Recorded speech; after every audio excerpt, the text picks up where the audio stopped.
Hello and welcome to January's bonus episode. What's up, y'all? Bonus. Bonus means you had questions and we decided to answer them.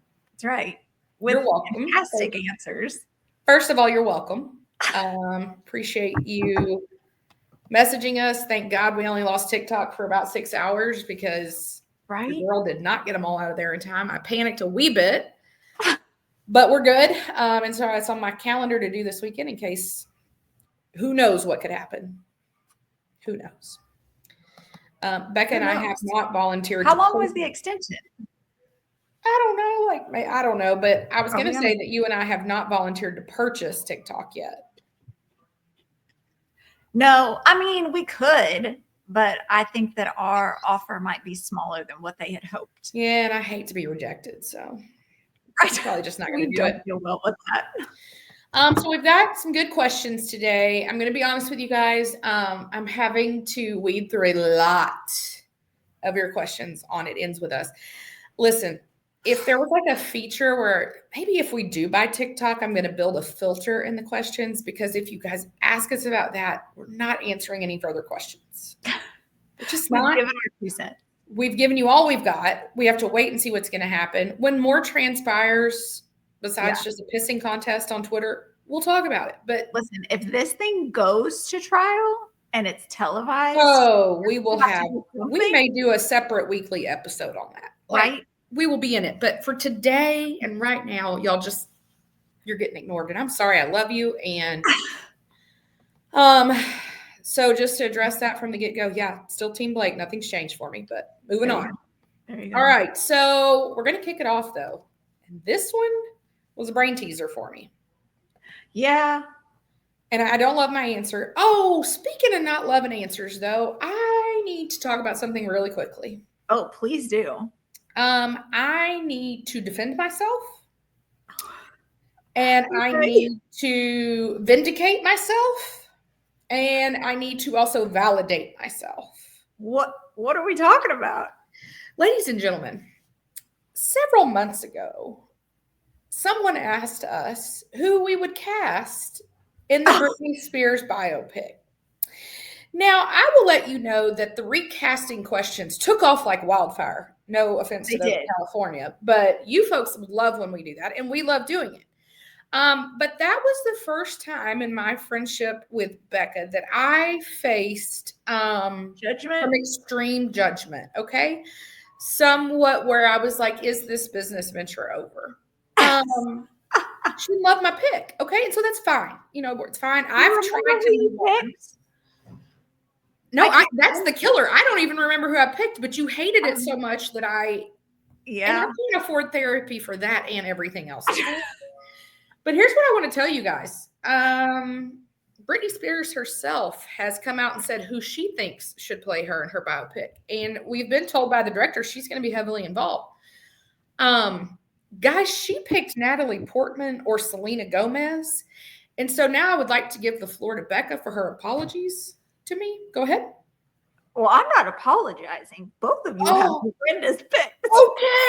Okay, now we're coming at Britney. Well, okay. All right. Well, we gave her the business case from her as to why she picked these two individuals. Like, I know that there's probably not a lot of thought process there. And it's probably clouded by whatever she might be on. Yeah. Do you think we could get her on the show and just ask a couple of questions? Well, I mean, the worst she could say is no. And, of all the odd things she does, appearing on this show may be minimal. So, I mean, we would be of no DM to the team around her. Do we think she's got a team anymore? She's got to have something. It doesn't seem like it. I'm going to be real with you. We could go on a whole episode of Britney. Well, we may add that to the schedule. Look at the second quarter. We need something for that. So, okay. I gave you the chance. So you did. I appreciate that. Okay, I'm just going to keep it moving then. So we'll start with this month's questions. Okay. This is from Ashlyn. Good job. Okay, thank you. You're welcome. Which 90s / early 2000s star do you think has had the best career trajectory? And then she continues on with some commentary, which I appreciate. I guess I thought I'd see Kelly Kapowski in more things. I do wonder if Ashlyn knows her name is actually not Kelly Kapowski, but I'm just going to keep going. And she said, while we're at it, because we don't limit to one question, who would you like in all capital letters to see make a comeback? Yeah.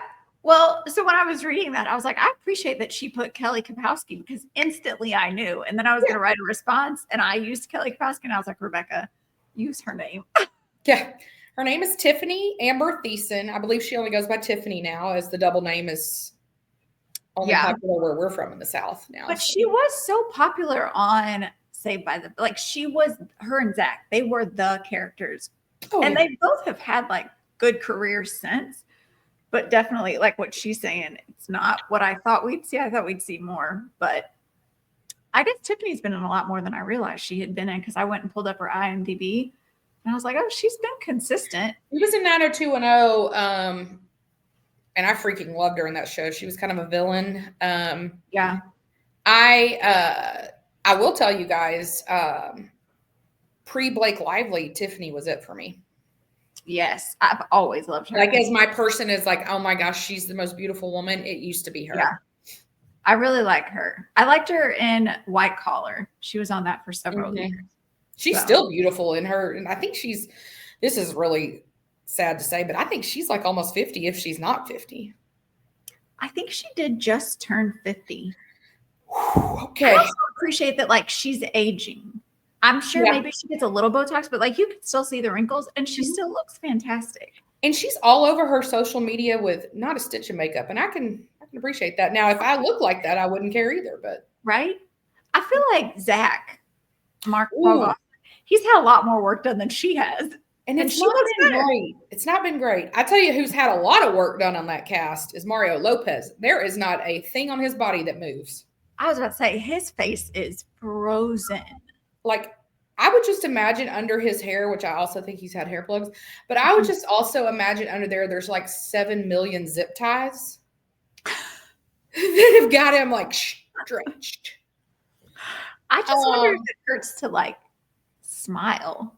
And it's those people that like, you don't want someone to be sad, but like, I want to see you cry. What does your face look like when you're doing that? Okay. All right. Well, I'll give you that.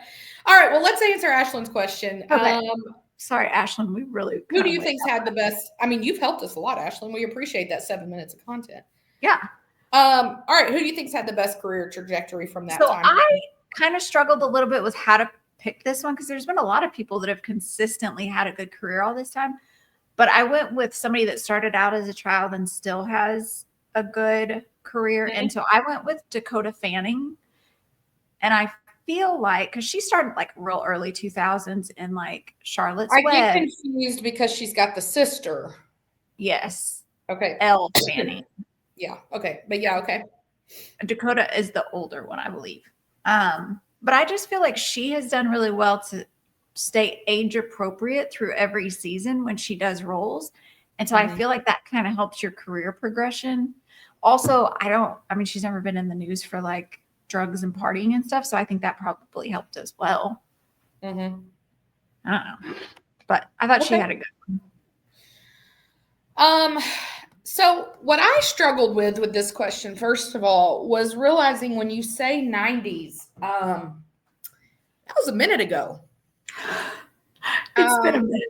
I don't know if you guys know, but yeah, that's a really long time ago. And so then, of course, math, I don't know if you guys have noticed on here, is really not really our forte. But somebody I went with,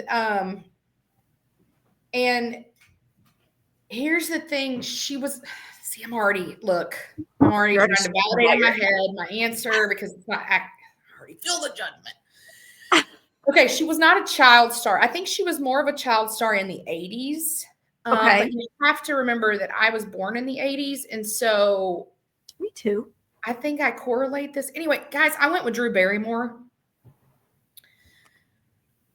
Okay. I think compared to your answer, she's a little older. Compared to the Kelly Kapowski theology, she's still a little older, but kind of in that world. But when I think about Drew Barrymore, you're talking about a child star that really went through the ringer. Yeah. But she's been in something pretty much since the day she was born. Now, I will say her talk show currently is real creepy. Major creep vibe. But it's still on. But she's still making a lot of money, is what I'm telling you. Fine. And I freaking love 50 First Dates. And so, so I went with her. Now, the second part of Ashlyn's question was, sorry, I clicked on the wrong thing. Okay, who would you like to see make a comeback? But I'm going to add a question to this that you were not prepared for. My favorite. I know. Of the Saved by the Bell cast, because she mentioned Kelly Kapowski, who of that cast do you think has had the better career since? Now, rest in peace, Dustin Diamond. Go ahead. Well, I don't really think. I guess Mario has probably done the most. See, that's where I was like, he's done the most. Do I love all the stuff he does? No, I think he's a cheese ball. But I think that Tiffany has done more consistently at staying in acting and staying fairly relevant. I mean, if you say her name, people still know who she is. Yeah, and if I said to Judd, or well, I don't know that Judd would know Kelly Kapowski either, but if I said Mark Paul Gosselaar to a lot of people, they'd be like, who? Yeah. Okay. Continue on. I was just curious. Yeah, But the one that make a comeback. I loved Home Improvement. Oh, you're gonna have my answer. Did you pick Jonathan Taylor Thomas? JTT. Team box calendar a muck in my bedroom. Listen, I had the biggest crush on him. Who didn't? I thought he was the hottest thing ever. Yeah. I wish that he would come back and do stuff. I want to say I had heard that he had gone to school for I don't know. It was like a producer or something smart. Yeah. But I don't know that he does anything. So I wish he would make a comeback. I really liked the Olsen twins. Now, granted, they are doing very well for themselves with the Row luxury brand line that they have. Yeah. So good for them. Maybe they'd be creepy now as actresses. I don't know, because they're a little different now. But I really enjoyed them growing up because they were on Full House. They had all their movies. But yeah, some of those stars, it would be fun to see them come back and do a project. Yeah, I picked JTT as well. I mean, his co-star, Zachary Ty Bryan, that dude can't stay out of jail, so it's not going to be him. But yeah, I picked JTT as well. But it was quite the brain teaser. And then when I looked at how old some of these people are, I was like, what? And then I realized, oh, wait, because I actually looked up Jonathan Taylor Thomas and I saw that he's 43. And I was like, oh my gosh, that's so old. And then I recalled, oh, next month I'll be 42. So, see, it's not that old. We're still young. We're still with it. Young at heart. All right. We're going to switch gears to a little sports from Suzanne. What are your thoughts on the NFL fining players for criticizing the refs in post-game interviews? Well, I'm really torn on this one. Okay. Only because I understand, you kind of have to put that rule into place because you want to keep them professional. Otherwise, there are a lot of times they could go off the rails in those press conferences. And so if you add that monetary amount to it, for some of those players, it will stop them. For some of the big players that it's like a drop in the bucket, it's not always going to stop them. Mm-hmm. So I do understand why it's in place. However, a lot of times when they're speaking up, they're not wrong. And I don't think it's a bad thing to call out wrong. So I'm not really sure where I would stand on that. I think as long as they were still professional, still factual, and it wasn't like emotion coming out with it, I could be okay with that. But then that would be super subjective. Yeah, I mean, I think it's one of those things that's going to be hard to rein in, or if you change it up. I have a couple of questions about this, and of course, I've done no research. When you get fined, I'm assuming the money just like you cut that check to the NFL. Yes. So, excuse me, I do have kind of a qualm about that because, I don't think we need to pad their pockets any more than we already are. Yeah. So what I would like to see happen is that the NFL have a foundation that does something good in the world. And if you're going to fine these players, the money has to go to that. Do we know what the money goes to? No, and like I said, I mean, I've done no research, so I don't know, but I would like to see that happen. I think it's all tricky because it's like it depends on kind of what you're talking about too. And again, I've done no research, but there was some story this past week about Joe Mixon, the running back for the Texans. He said no, he didn't say something, and he got fined for it, even though it wasn't him. Yeah, it was somebody else's tweet, and I don't even think he liked it because I was watching the Pat McAfee show because they were talking about it, but I didn't listen to the whole segment, so I don't know if he liked the tweet. I don't think he did, or if he knew the person that had tweeted it.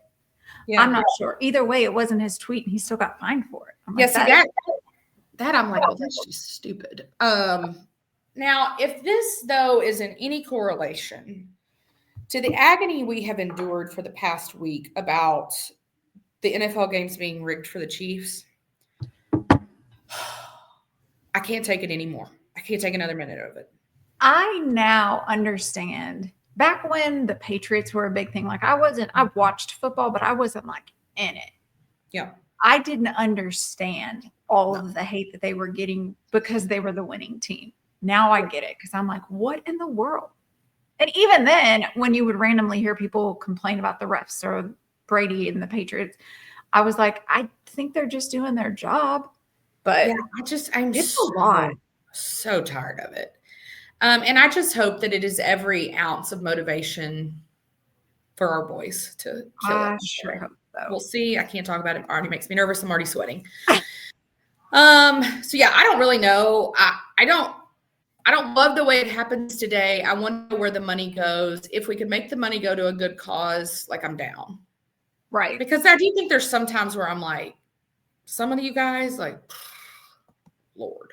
Yeah. All right, this is from Elliot. Taking Andy Reid out of the equation, who do you think the best NFL head coach is today? And, of course, who is the next best up-and-coming coach like the Bill Belichick, Andy Reid of the future? Which great question. Elliot, we're getting deep here. All right, so who do you think – okay, Andy's not in the conversation. Who's the best coach today, head coach? So – I struggled with who I was putting for my current and who I was putting for my up and coming because I honestly maybe could. I mean, it could be the same answer. Yeah, I did. So for my current one, I did Kevin O'Connell. He just got a good extension this week. Vikings. Yeah, I just think he does such a good job of growing his players and like having patience and understanding when they come into the league or they come onto his team. Like, you can't just pluck one guy from one place and stick him somewhere else and think he's going to be just as successful. Like, you have to give him opportunity there. And so I've just thought that he's really good. So I could have put him in either category. I think he would fit either way. Who'd you put for your current? Well, I put D'Amico Ryan, and I'm still mad at him about last week. Yeah. But I think the turnaround that he's done in Houston is still very admirable, even though the season was not what I thought it was going to be, and or did I probably he thought. Yeah. And aside from his dumbass remarks about the Chiefs, I can be a sore loser too. So I can kind of somewhat agree, but I was just a little surprised by him. But I picked him. I still think they could get it together in Houston, and he's definitely the right person for that. So I went with D'Amico Ryan. That's a good pick. I wish he would have come out and apologized for saying anything like that. Just something. As far as my like up and coming, who's the next Bill Belichick, the next Andy Reid? Yeah, I really don't know, because what you've done there is you've said like, who's the next GOAT? And I don't know, because you have to, in my mind, you have to then take into account their team's success. Because like with Bill Belichick is a GOAT because the Patriots won all those Super Bowls. Andy Reid is the top of the game because the Chiefs have done so well, and pre him getting fired in Philadelphia, they were doing well. So then you have to take into account, okay, well, look at these coaches today. Who's winning that much? Well, they're not because the Chiefs are. And so that's where I'm like, I have to go with who I think could be the next win a lot of things. Mm-hmm. And I honestly don't know that they exist currently. Okay. With their current rosters. If I were to say, though, I would go Dan Campbell. Because he reminds me more of an Andy Reid than a Bill Belichick, because I think like people talk about Andy Reid that played for him like a father figure. Mm-hmm. A lot of the commentary you hear about Belichick from former players sounds like they didn't really love the dude. But I think people would like lay down on a highway for Dan Campbell. Yeah. And sure, they lost this season way sooner than we thought they would, but also you had a decimated defense. And you also are doing that well with Jared Goff, who was not doing well previously. So if there's somebody that could, it would be him. But again, they've got to start winning everything, you know? Yeah, I had put him just because he hasn't had a lot of seasons with Detroit, and he's really made them a team that's constantly in the conversation. I will be interested to see over these next few years, especially your defense gets better. Your quarterback is older now. What are you going to look like next year? But I think he definitely is one of those coaches that we're going to hear about for a long time that has success. Yeah, I mean, it's all so dependent on your players. I tell you what, which is interesting because there's been some news today.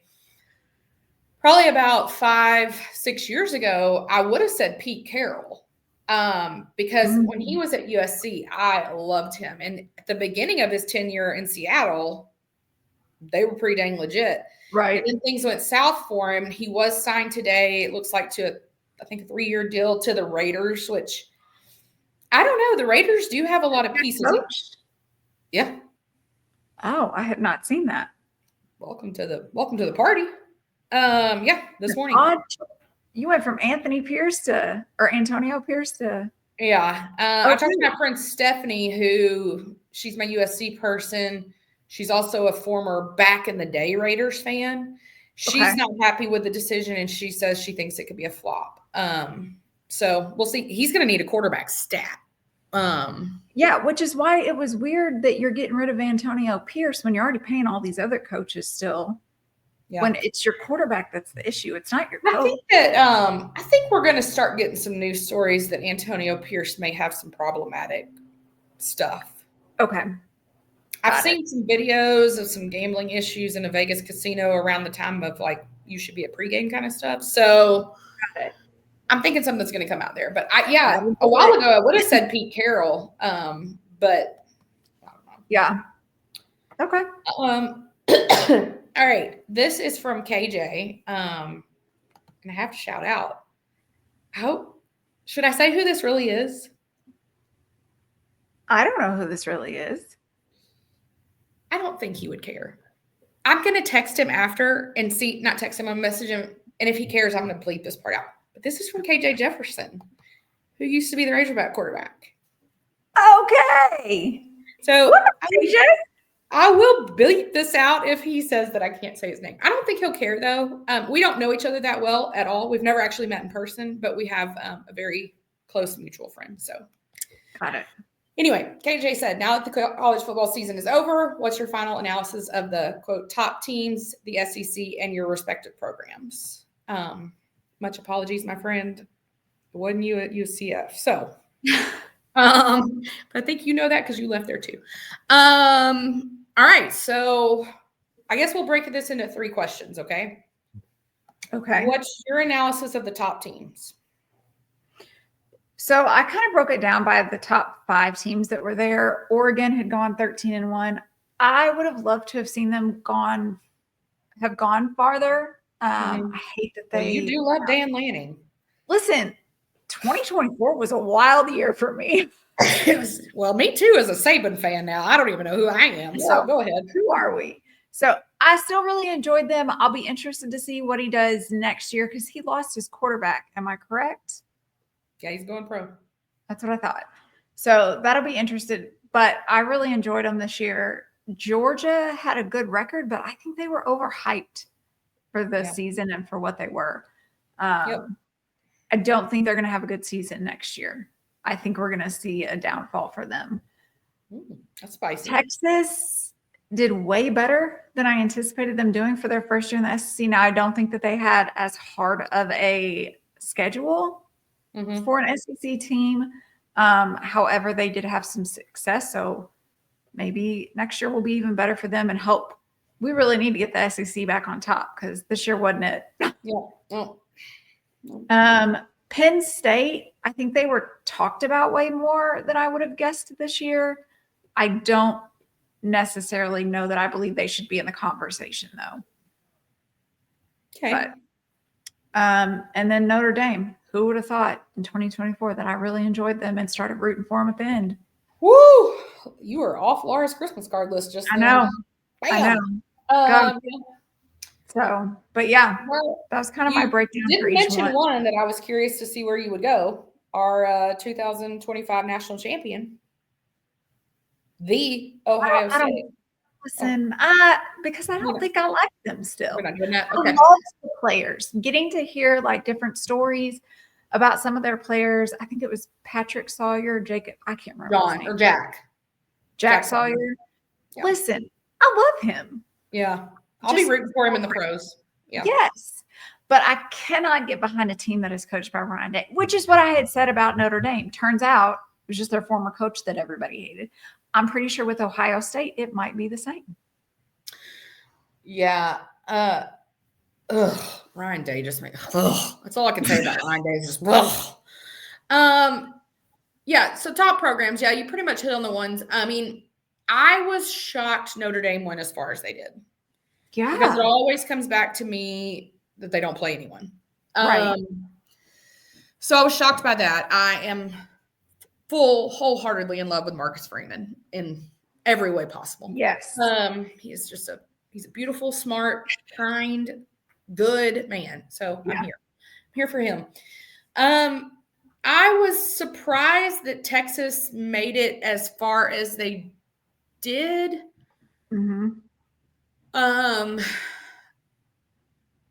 But I'm not surprised by Sark having success. That's fair. I'm a little more surprised that Quinn was able to get them where they got. Yeah. Next year, I think with taking Arch as your starter, I think you're going to have yeah. Not loving the idea of it, but yeah. USC for me is always going to be like a top tier program, and they ain't doing nothing to prove why. Lincoln Riley should have been fired. So that has been disappointing to me. Can't stand Ohio State. Penn State, I was surprised they made it the way they did into the playoffs because they're so irrelevant to me. And James Franklin has like never beat anyone. Yeah. If you look at the stats, what is it, like 1 in 15 ranked teams he's beat? Like, I think something around that. What are we doing here? Yeah. Florida State, total collapse from we should have been in the national championship so we couldn't win a game this year. That was brutal. Georgia, I don't know. The thing with Georgia, I have trouble supporting them right now because apparently morally and ethically they're just defunct.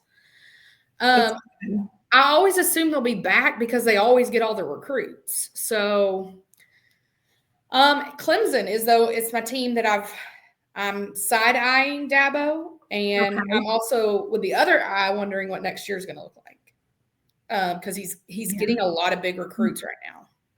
Which will be interesting. I feel like Clemson is not a name we talk about anymore. I know, which is weird because there 3 years ago, yeah. And then with Bama, I'm sorry, it's just not going to happen with DeBoer. It's just not going to happen. Man, I'm telling you, those boosters should call me. I know what I'm talking about. I mean, listen, I'm mad about their season because new coach, different leadership. You didn't do horrendous. You just didn't play to the standard that we're used to Alabama being. Mm-hmm. I will say I'm holding my breath for next year because a lot of players graduated out, declared for the draft. Like, you're going to have a whole new team. So it will be interesting for me because I have still been on the DeBoer's okay train. But I think next season will be the telling season because now you have an entire team that you're training up in your way of leadership and football that's not going to have as much Saban in it as this previous team. That's a good segue to the SEC part of KJ's question.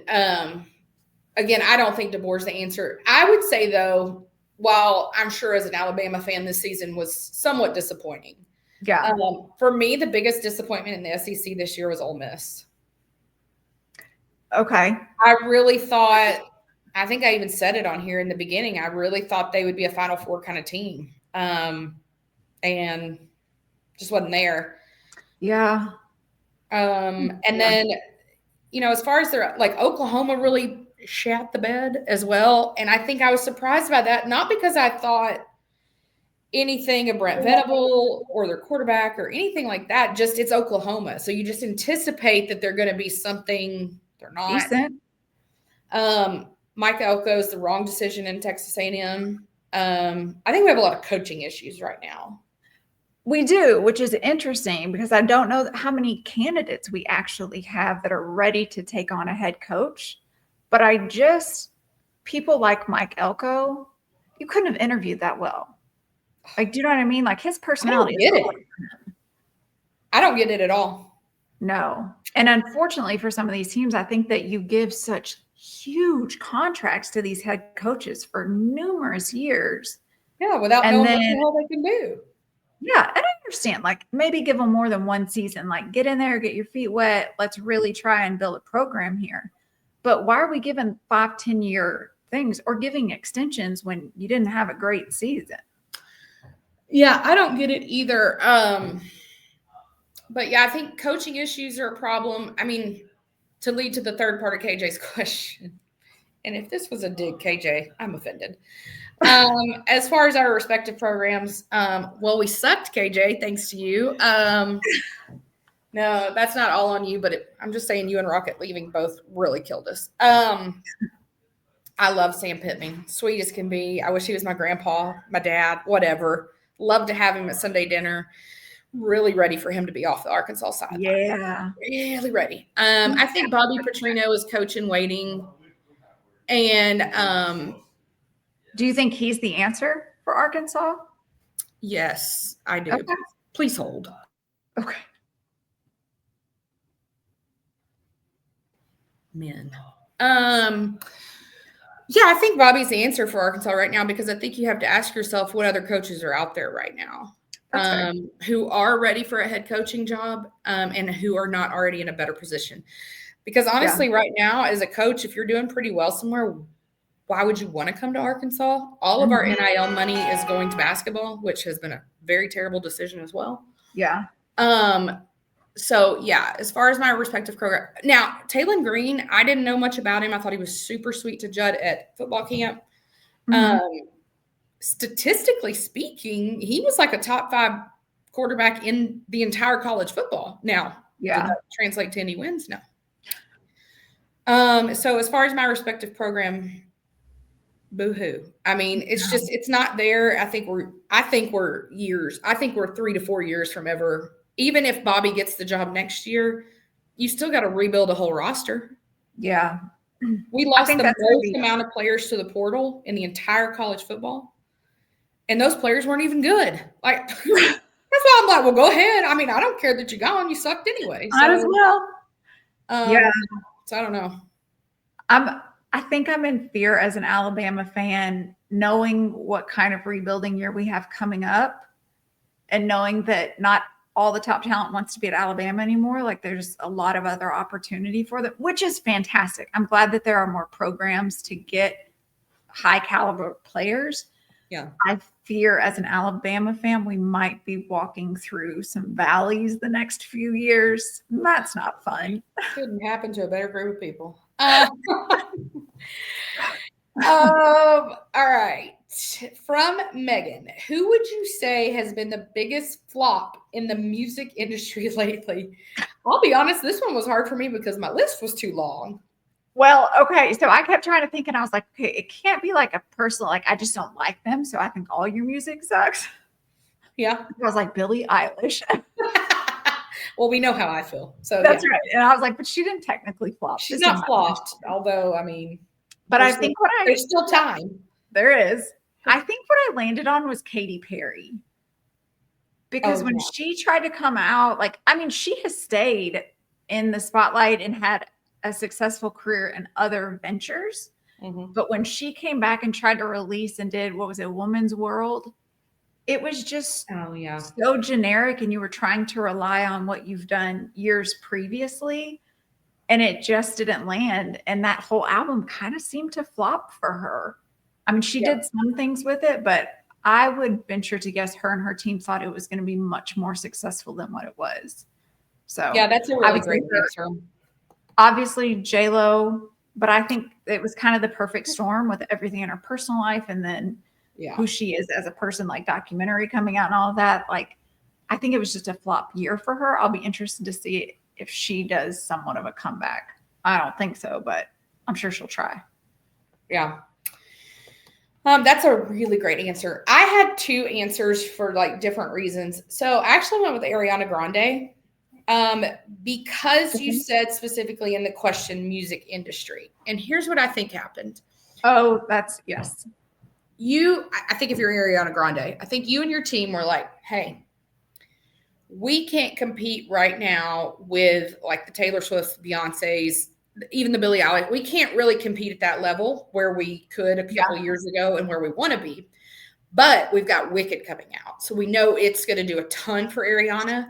So let's put out, what is it, Eternal Sunshine, Spotless Mind, whatever that thing's called.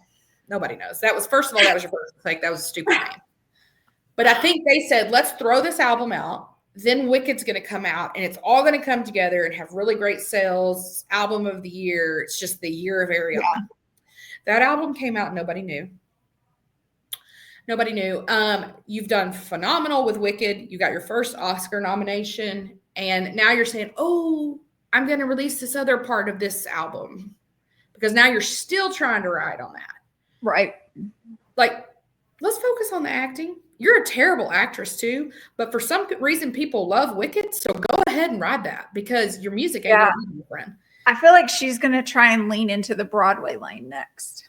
Go ahead, because that's not your music. So I went with her, but then I also went with Charlie XCX because I didn't expect anything from Charlie XCX, but apparently a lot of people did.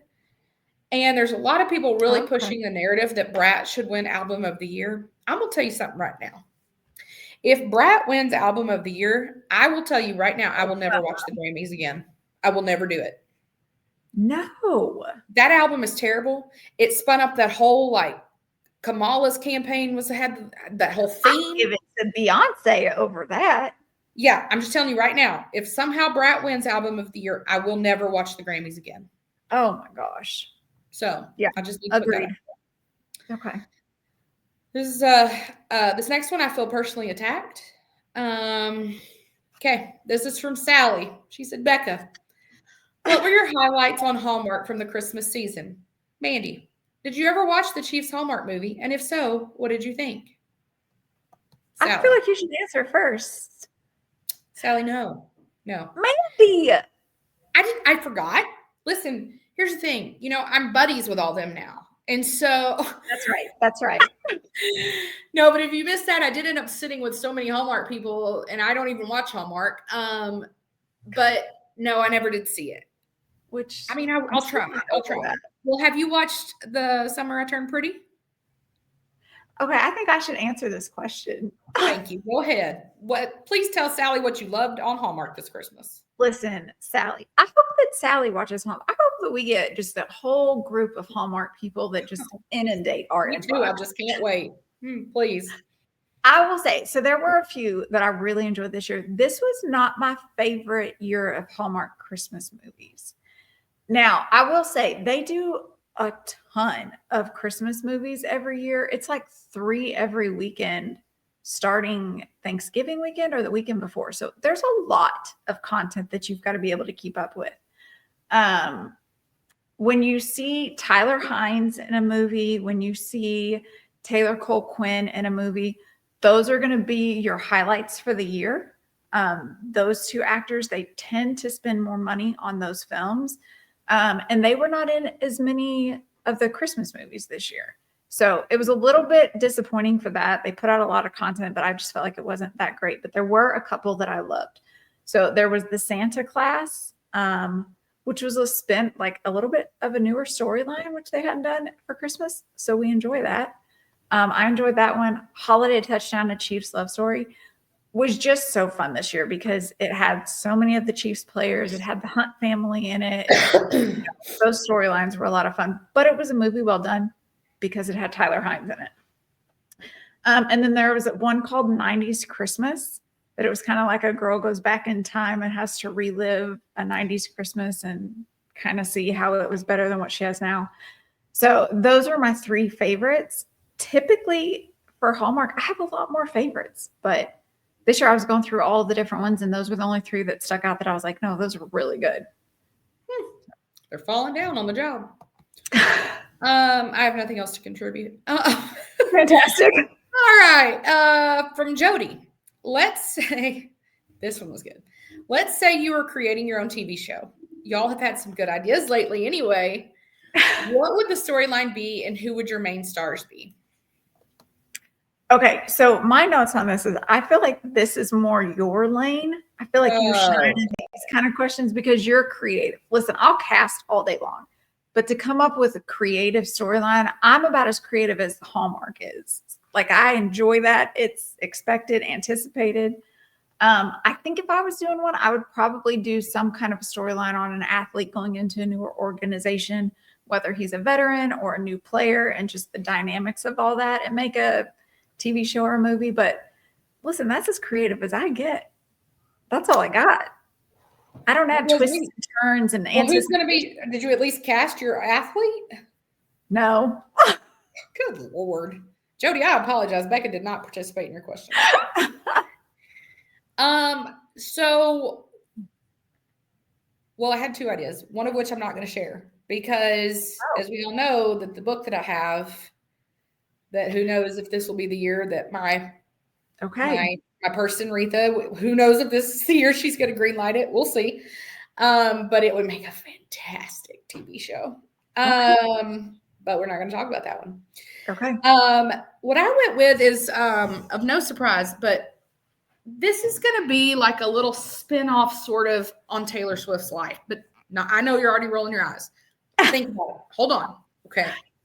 I don't mean like the Chiefs Hallmark Christmas. Like I don't mean directly Taylor Swift.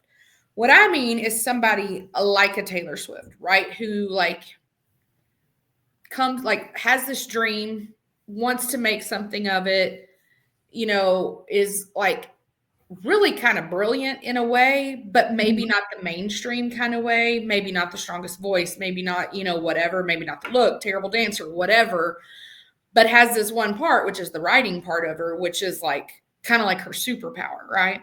Mm-hmm. I don't mean like a superpower like she can fly. Marvel. Right. We're not getting sci-fi. But actually I would cast Sabrina Carpenter in it. That's a good casting for that type of storyline.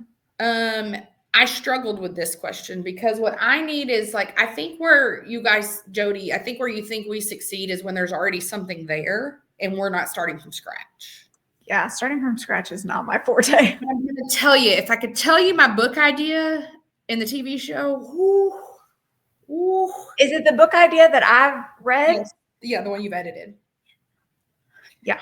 I'm just saying that would be a killer TV show. 100%. Come on, Retha. Everybody say a prayer for Retha right now to say yes this year. Okay. All right. Speaking of Taylor, we couldn't have an episode without a question. This is from Kelly, not Kapowski. TS12 can't all be, quote, Travis's hot and amazing, unquote, songs. So what are some song ideas, topics you'd love to see appear on that album? First of all, my first note for you, Kelly, is why can it not be? Right. I beg to differ. What? Who made you the boss, Kelly? Right. Listen. All right. Did you have any Did you have any other ideas? Was that for me? I could use a few of those songs. So right. I think that TS12 is going to be a happy album. Yeah, I do too. I don't think it's going to be 30-something songs like TTPD was. So I do think we're going to get a lot of the confident relationship love song type things. I think we're going to get some strong, confident in our womanhood songs. Because I just think with the last couple of years that Taylor has had and the success, she was already successful, but then she went into a whole different stratosphere these past few years. I think we're going to get some really strong songs, but I would venture to guess and hope that a lot of it is just some good love songs. She has some killer rip you apart reputation type songs, but oh yeah, if we could get another round of some really good love songs that don't have like a double meaning to them, like where she was in love but the other person wasn't in love, I would really enjoy that. I would like, if we are going to have some love songs, for it to be real obvious. Yes. Where those of you on the internet can't be like, oh, it's really about so and so. Oh my gosh. I want to know it is about Travis Michael Kelce. Right. If she could just say his name at the beginning or end of the song. Call the song 87. I don't care. Right. I do think, and if you noticed in an interview he was in recently, they kind of asked him, like, have you heard any of the new songs? He kind of hinted, like, yeah, he's heard them. And yeah, there's some love song. Like, he hinted for sure there's some about him. So, yes, please.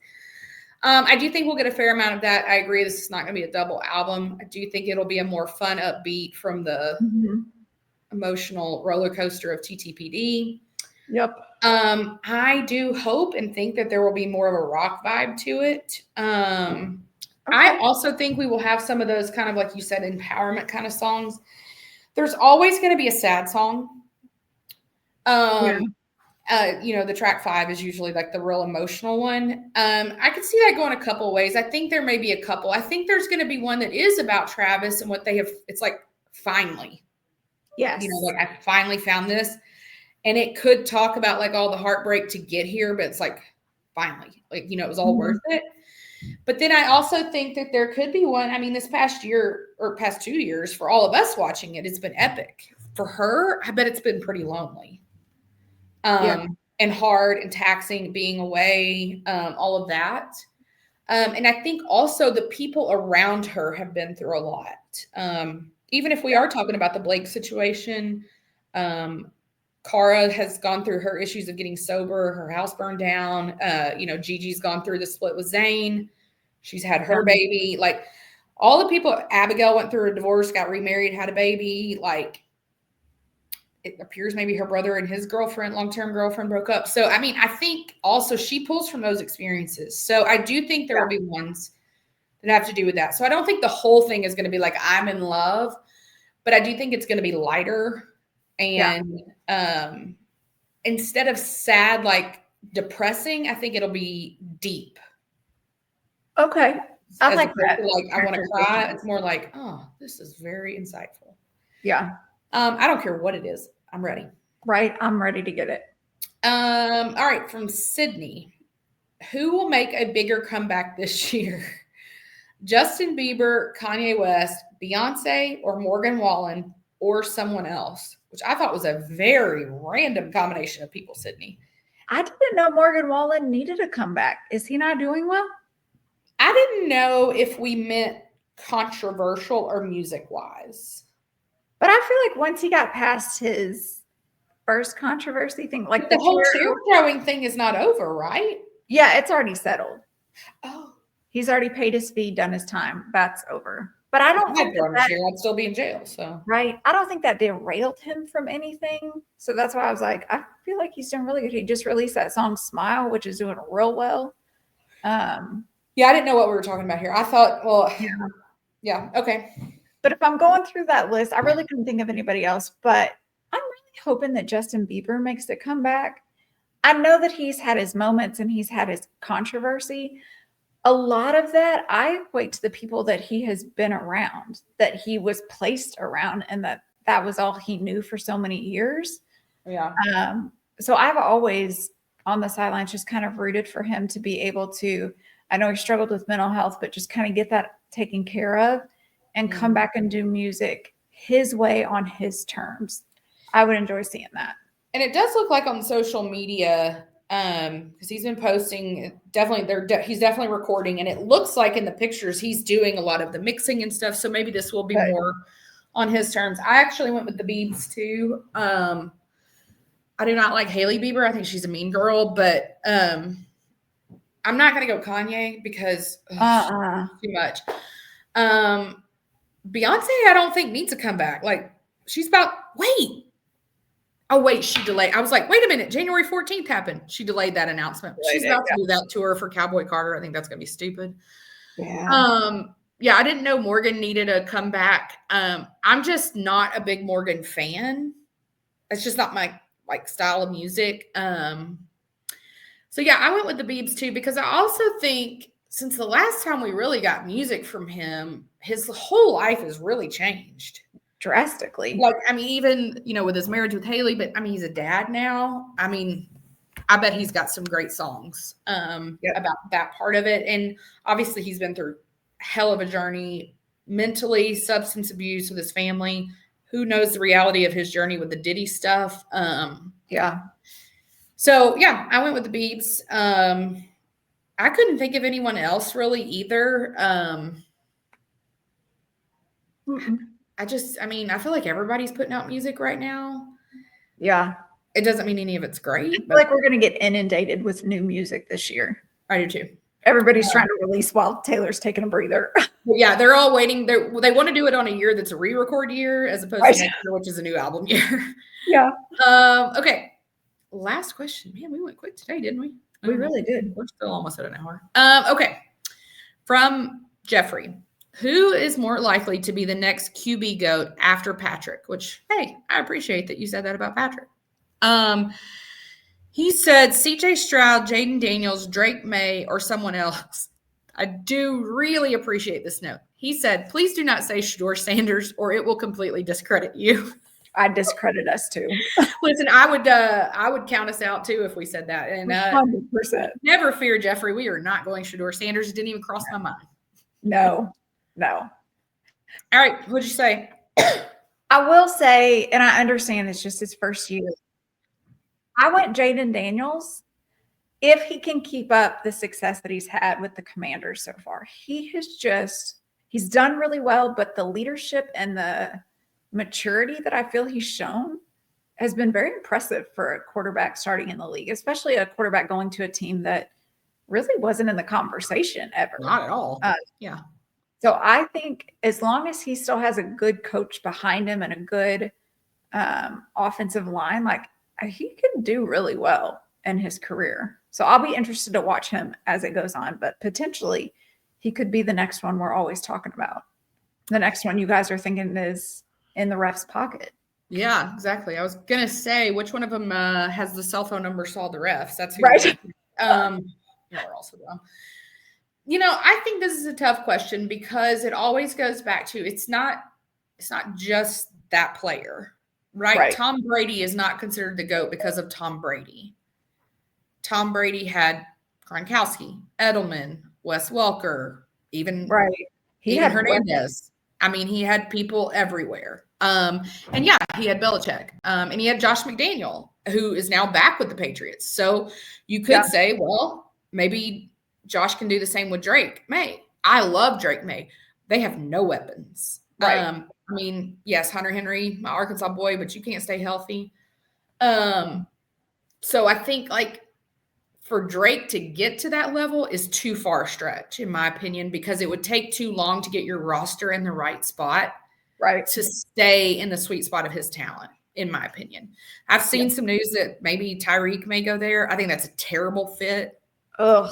Yeah. I think that's toxic. So I'm out on, as much as I think Drake May is a phenomenal human, it's going to take too long to get his roster there. Yeah. I love Jaden Daniels. Love him. I think he's really, really great. I think he's been so impressive. But what we haven't seen yet is adversity.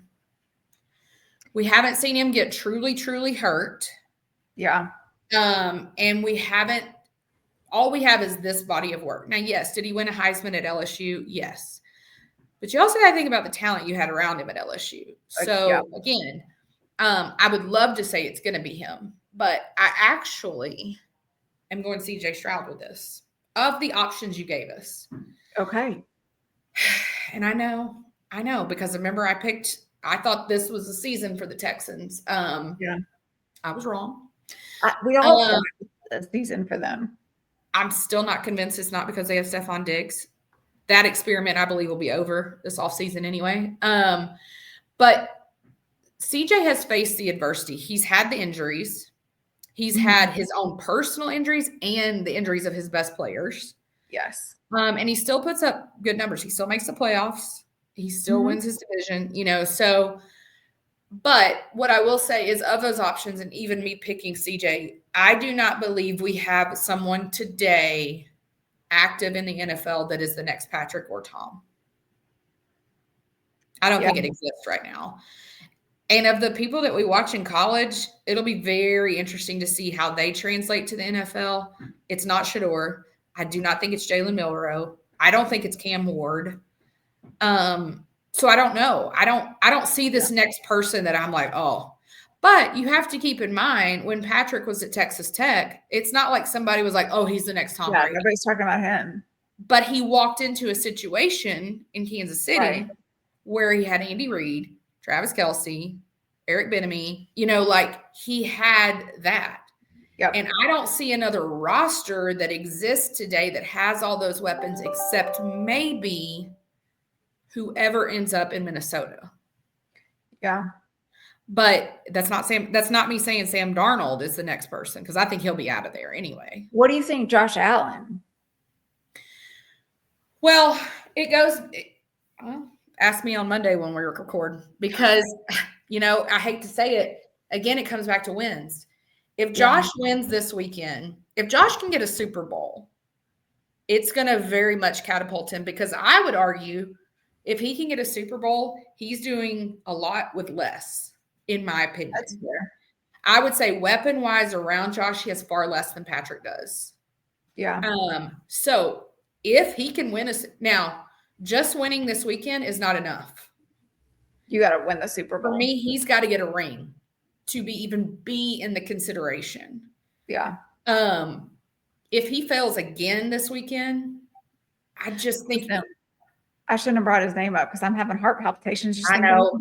I just had a stitch. I don't know if you saw me move my arm. I had a side stitch in my heart. Yeah, but no, if Josh could get it, because I hate to argue that he doesn't have anybody, but what is it? Is it Amari Cooper, Keon Coleman, Shakir? Yeah, I don't know. I would argue he's definitely playing with less, and he's for sure playing with less on defense for a team guy. That's true. He would be the only one active. Lamar Jackson is nowhere in my conversation.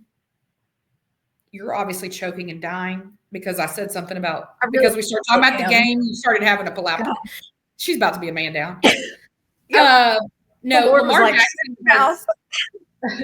Lamar Jackson has had weapon after weapon and still failed every time. I will always be perplexed by why he's in the conversation and why he's been the MVP so many times. Did you see this week when they released the graphic for the nominees now for the NFL MVP? Who was number 2 on the graphic? Oh, I haven't seen it. I don't remember it. It says Josh Allen, Saquon. Fantastic. I think someone else and then Lamar. Okay. I'm still rooting. It's not going to happen, but dang it. I was going to say if the Eagles win this weekend, but again, postseason doesn't count. Right. I don't know. But yeah, Josh Allen would definitely be the only one currently that I think could be in that picture, but he has to win. He cannot, I do not believe you can go down as a GOAT without a Super Bowl ring. And I know that historically that includes people like Jim Kelly, who played for the Bills. He never won a ring. Dan Marino, people I get it. Yeah. But I do believe that. Okay. All right. Do we have anything else to report on? I don't think so. All right. That's January, folks. All right. Thanks, guys. We'll see y'all next week where we will recap the AFC, NFC championships and review the Super Bowl and the Grammys. That's right. All right. Bye, y'all. Bye.